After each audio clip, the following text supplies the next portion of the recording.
जहां ना पहुंचे रेलगाड़ी वहां पहुंचे बेलगाड़ी, और जहां ना पहुंचे बेलगाड़ी वहां पहुंचे मारवाड़ी। इंडिया की एक छोटी सी जगह मारवाड़ से निकल कर आने वाले मारवाड़िस आज के टाइम में ये इंडिया की मैक्सिमम जगहों पर रूल करते हैं। किसी भी इंडस्ट्री को आप देख लो, उसके टॉप पर आपको मारवाड़ी कम्युनिटी जरूर देखने मिलेगी। Raymond Wipro, Birla, the Times group, HT media, Ambuja cements, इन सारी जाइंट कंपनीज के फाउंडर्स भी मारवाड़ी ही हैं। और ये तो फिर भी पुराने एग्जांपल्स हैं।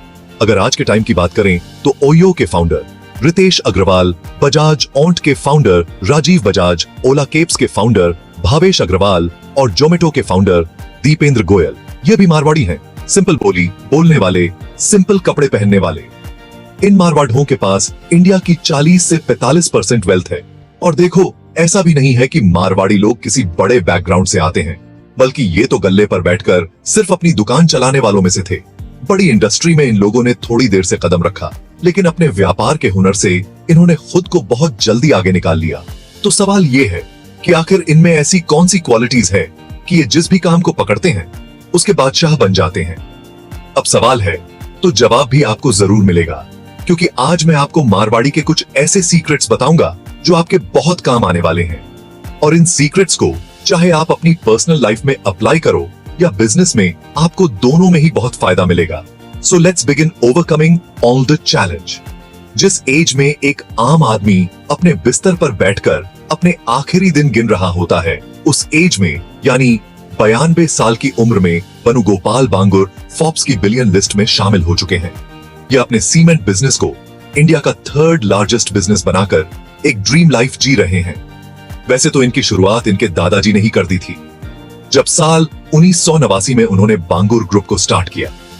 फिर साल 1991 में जब इस ग्रुप को 5 डिविजन्स में बांट दिया गया, तो सीमेंट सेक्टर को उस टाइम वेणुगोपाल के हाथ में सौंपा गया। यहां उनको 65% का ओनरशिप के साथ कंपनी के चेयरमैन का पद मिला। उस टाइम जब इनके हाथ में यह बिजनेस आया तो इसकी हालत बहुत ही ज्यादा खराब थी, क्योंकि इस कंपनी के ऊपर एक बड़ा लोन पड़ा हुआ था। कोई रास्ता ना निकलने की वजह से यह कंपनी बेचने तक की नौबत आ गई। जब उनके सामने कोई भी रास्ता नहीं बचा, तो सबने मिलकर फैसला किया कि कंपनी को 50-50 शेयर में फ्रांस की एक कंपनी को बेच दिया जाए। बेचने का फैसला एकदम पक्का हो गया।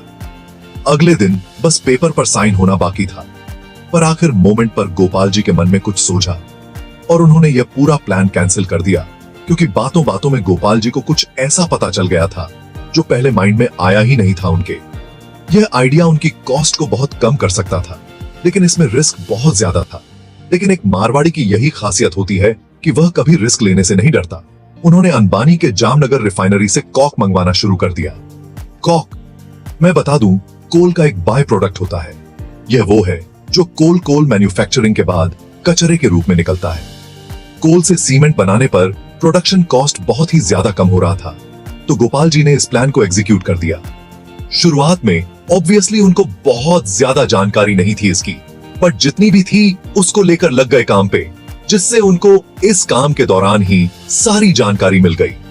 उनकी इसी लीडरशिप ने बांगर सीमेंट इंडिया का सबसे बड़ा कॉस्ट इफेक्टिव सीमेंट प्रोड्यूसर बनाकर खड़ा कर दिया। कॉस्ट को कम करके गोपाल जी ने कंपनी का प्रॉफिट 3,543 करोड़ से 14,165 करोड़ तक बढ़ा दिया। तो पहला लेसन हमें इनसे यह सीखने मिलता है कि रिस्क लेने से कभी मत डरो। मुसीबत भी एक अलग तरह का मौका ही होता है। मारवाड़ी लोग प्रॉब्लम से डरते नहीं हैं, फिर चाहे वह कितनी भी सीरियस हो, वह आखिरी मोमेंट पर भी सही मौके की तलाश में रहते हैं। देयर स्पेशल बनिया बुद्धि। आपने मारवाड़ियों को अक्सर यह कहते जरूर सुना होगा, भाइयों, ज्यादा बनिया बुद्धि ना लगाओ, क्योंकि मारवाड़ी ही हर जगह पर अपनी बनिया बुद्धि लगाते हैं। लेकिन यह बनिया बुद्धि होती क्या है? इसका मतलब होता है पैसे बचाना। फिर चाहे वह कोई सामान खरीद रहे हो या किसी से सर्विस ले रहे हो, हमेशा उनकी यही कोशिश रहती है कि बस नुकसान ना हो जाए, थोड़ा सा भी। इसीलिए तो पैसों के मामले में वह किसी पर भरोसा नहीं करते। पूरी दुकान में भले ही वह कितने भी आदमी रख ले, पर गल्ले पर खुद ही बैठते हैं। इनको गल्ले से उतना ही प्यार होता है जितना कि मछली को पानी से। छोटे से छोटा हिसाब भी मारवाड़ी ऐसे रखते हैं जैसे मानो लाखों का हिसाब हो। अगर वह अपने किसी एम्प्लॉय को नाश्ते के लिए पैसे भी दे देते हैं, तो उस चीज का भी वह अपनी किताब में हिसाब रखते हैं। लगभग हर मारवाड़ी के पास आपको कुछ इस तरह की एक मोटी सी कॉपी देखने मिलेगी, क्योंकि सामान बेचने से लेकर सामान खरीदने किसको कितना देना है, किससे लेना है, इसका पूरा हिसाब मारवाड़ों के पास मौजूद रहता है। कुछ लोग तो मारवाड़ों को कंजूस भी बुलाते हैं। वो बोलते हैं कि भाई एक बार को भिखारी तुमको उधार दे देगा, पर मारवाड़ी फ्री में कभी उधार नहीं देगा। और कुछ मारवाड़ियों की माने तो यह बिल्कुल सच है, भले इनके पास कितना भी पैसा हो। अगर इनसे आप फ्री में उधार लेने आ रहे हो तो कभी पैसा नहीं निकलवा सकते आप। बट हाँ, अगर आप पैसा ब्याज पर लोगे तो जब आपको मर्जी तब मिल जाएगा आपको पैसा। तो अगला लेसन जो हमें इनसे सीखने मिलता है वह है बनिया, बुद्धि लगाना और अपना पैसा वही इन्वेस्ट करना जहां से कुछ फायदा निकलता नजर आ रहा हो। इनकम स्ट्रीम्स मारवाड़ों के पास एक चीज बहुत कॉमन होती है और वो है उनकी इनकम सोर्स। इनका सबसे बड़ा इनकम सोर्स होता है इनका धंधा। मतलब हर मारवाड़ी की अपनी खुद की एक दुकान जरूर होती है, चाहे वह दुकान सोने की हो, मिठाई की हो, कपड़ों की हो या फिर मसालों की हो। लेकिन होती जरूर है, ये जितना पैसा जरूरत है बस उतना ही अपने घर में रखते हैं, बाकी सारा पैसा इनका वापस धंधे में लग जाता है, क्योंकि उनका यह मानना है भाया हालत चाहे जैसी भी हो, धंधो चल तो रहनो चाहिए। इसके अलावा इनकी एक अलग पहचान रियल एस्टेट में भी होती है। ये पहले तो प्रॉपर्टीज खरीदते हैं, फिर उसे रेंट पर चढ़ा देते हैं, एंड जब भी उनको कहीं से उस प्रॉपर्टी का अच्छा दाम मिलता है तो तुरंत ही वो उसे बेचकर दूसरी प्रॉपर्टी खरीद लेते हैं। कुछ मारवाड़ीज को आपने सोना खरीदते भी बहुत देखा होगा, क्योंकि उनको स्टॉक इन्वेस्टिंग की बहुत डीप जानकारी नहीं होती। बट क्योंकि सोना भी एक ऐसी चीज है जिसकी कीमत टाइम के साथ साथ बढ़ती रहती है, तो इसीलिए वह यहां भी इन्वेस्ट करने से पीछे नहीं रहते। इसके अलावा चौथा और सबसे फेमस इनकम सोर्स है इनका ब्याज। अभी जैसा कि मैंने आपको बताया, आप भले ही कितनी भी कोशिश कर लेना, इनसे आप फ्री में पैसा नहीं निकलवा सकते। लेकिन अगर आप ब्याज लेने आ रहे हो तो इनके पास हमेशा पैसा मौजूद मिलेगा, क्योंकि उनके के लिए ब्याज एक ऐसा इनकम सोर्स है जहां ज्यादा मेहनत नहीं करनी पड़ती। उनको जितने ज्यादा टाइम तक दूसरों के पास पैसा रहेगा वह ऑटोमेटिक ही बढ़ता रहेगा। तो अगला लेसन हमें इनसे यह सीखने मिलता है कि सिर्फ एक इनकम सोर्स पर डिपेंड मत रहो।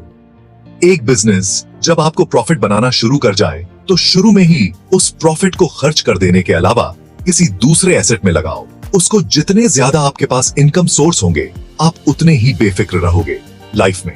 अपॉर्चुनिटी सीकर साल 2005 में फोर्ब्स मैगजीन के अंदर 3 रिचेस्ट लोगों का नाम आया था, जिसमें पहले नंबर पर थे बिल गेट्स, दूसरे नंबर पर थे वॉरेन बफे और तीसरे नंबर पर थे मेटल किंग कहे जाने वाले लक्ष्मी मित्तल एंड गेस्टफोर।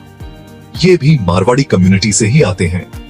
उस टाइम बिल गेट्स जहां माइक्रोसॉफ्ट में अपने पैसे लगा रहे थे, वहीं लक्ष्मी जी अपने सारे पैसे एक ऐसी इंडस्ट्री में लगा रहे थे जिसे कोई पूछ भी नहीं रहा था उस टाइम, और वो इंडस्ट्री थी स्टील इंडस्ट्री। उन्होंने जब स्टील इंडस्ट्री में अपना पैसा लगाया तो उस टाइम इस बिजनेस के फ्यूचर का अंदाजा लगाना भी बहुत मुश्किल था, क्योंकि इसमें बिजनेसमैन के पास कोई राइट ही नहीं था। रॉ मटेरियल के दाम से लेकर प्रोडक्ट की सेल, ये सारा सब कुछ मार्केट ही डिसाइड करती थी। तो ऐसे में प्रॉफिट निकालना तो दूर की बात है, ये बिजनेस सरवाइव कैसे करेगा उनके लिए। तो उस टाइम यही सबसे बड़ा चैलेंज था। अब अगेन वो ठहर मारवाड़ी, तो वो इस मार्केट की चेन से ही बाहर हो गए। मतलब उन्होंने अब डोमेस्टिक छोड़कर इंटरनेशनल लेवल पर बिजनेस शुरू कर दिया। एंड क्योंकि इंटरनेशनल लेवल पर उनके पास ना के बराबर कॉम्पिटिटर थे कैसे थे, तो उनके पास कंपनी को जल्दी ग्रो करने का एक बढ़िया मौका था। इससे प्राइस जो डोमेस्टिक में उनसे वो पहले रास्ते की हड्डी बनी हुई थी, वही उनकी पावर बन गई। तो अगला लेसन हमें इनसे यह सीखने मिलता है कि कभी भी भीड़ का हिस्सा मत बनो। भीड़ का हिस्सा अगर आप बनोगे तो आप कभी भी ज्यादा पैसे नहीं कमा पाओगे। एक बिजनेस को कामयाब बनाने के कई रास्ते होते हैं, बस भीड़ में हम इसलिए होते हैं क्योंकि हम बाकियों को फॉलो कर रहे होते हैं। बिजनेस के मामले में मारवाड़ी लोग इसीलिए हमसे आगे होते हैं क्योंकि वह भीड़ से हटकर सोच पाते हैं। Innovative strategy. एक टाइम था जब स्नैक्स मार्केट में कैप्स के ब्रांड लेज और कुरकुरे राज करते थे, बट हल्दीराम के आने के बाद इनकी यह मार्केट आधी हो गई।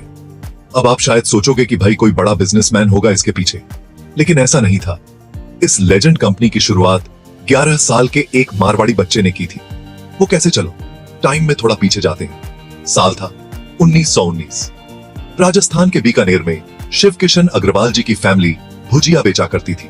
उस टाइम उनकी एज 11 साल की थी, और जैसा मारवाड़ यो में होता है, उन्हें इसी एज में बोल दिया गया था कि तुमको अब यह फैमिली बिजनेस संभालना है, जिससे फिर वह भी डेली दुकान पर जाने लगे। उन्होंने यहाँ पर यह नोटिस किया कि मार्केट में यहाँ पर हर कोई एक जैसी भुजिया बेच रहा है और देखा जाए तो सबका प्राइस भी सेम है। अगर इस तरह वह भी चलते रहे तो वह तो हमेशा इसी दुकान पर बैठे रह जाएंगे। इसी से उनके माइंड में एक बात आई। उन्होंने सोचा कि अगर वह अलग बेहतर क्वालिटी की भुजिया बनाए तो हो सकता है उनकी बाकियों से अच्छी चल जाए। फिर अगले दिन से ही वह लग गए। इस काम पर उन्होंने अलग अलग इंग्रेडिएंट्स के साथ एक्सपेरिमेंट करना शुरू कर दिया और इस दौरान उनको जो खर्च करने के लिए पैसे मिलते थे उन्होंने वो सब भी उसमें लगा दिए। दिन इतने सारे एक्सपेरिमेंट्स के बाद उन्होंने एक ऐसी भुजिया बना दी जो ज्यादा क्रिस्पी, टेस्टी और चटकदार थी। उनकी ये भुजिया इतनी टेस्टी थी कि वह तो अब दुकान पर लाते ही हाथों हाथ बिक जाती। इतनी जल्दी सफलता देखकर उन्होंने तभी ये 3 स्ट्रेटेजी फॉलो की। पहले तो उन्होंने अपनी भुजिया बनाने का स्टाइल चेंज कर दिया। उस टाइम जहां पर सारे लोग भुजिया बनाने के लिए बेसन का यूज करते थे, वहीं पर उन्होंने मोट का यूज किया।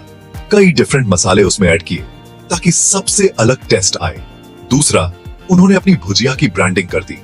उन्होंने वहां के महाराजा डोंगर के नाम से अपनी भुजिया का नाम भी डोंगर सेव रखा ताकि लोग उसको सिर्फ भुजिया नहीं, एक अलग नाम से खरीदने आए।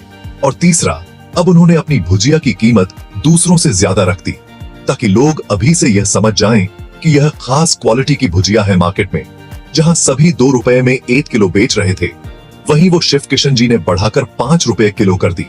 बट इससे उनकी बिक्री पर कोई असर नहीं पड़ा क्योंकि उनका यूनिक टेस्ट उनका सबसे बड़ा हथियार था जिसे कोई बीट नहीं कर सकता था। इन्हीं सब स्ट्रेटजी को फौरन यूज करने की वजह से उनका भुजिया का बिजनेस एक बड़ा ब्रांड बन गया। तो अगला लेसन हमें इनसे यह सीखने मिलता है कि एक खुली सोच के इंसान बनो। एक ही जगह पर कंफर्ट लेने की बजाय नए चैलेंज फेस करो, क्योंकि अब भी अगर आप एक ही जगह पर टिके हुए हो तो आगे भी आपकी उतनी ही कमाई होती रहेगी जितनी अब तक होती आ रही है।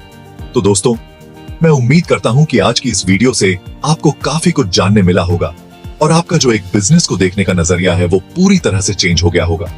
इन सारे पॉइंट्स का आप स्क्रीनशॉट ले सकते हो ताकि इन्हें यूज कर पाओ।